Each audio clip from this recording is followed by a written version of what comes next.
For the X-Stick to function and to program the babies, you will need to download the Control Center. If you look at the first page of the RealCare Baby Quick Start Guide, at the very bottom of the first page is a link for the RealCare Baby downloads.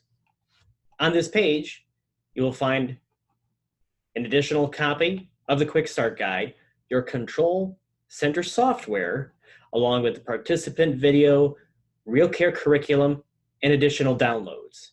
To download the Control Center, click where it says here, download Control Center software, and then click on the box for either PC or Mac.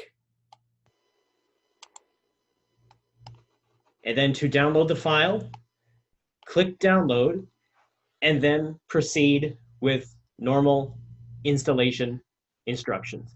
You may need to have your computer techs finish the installation.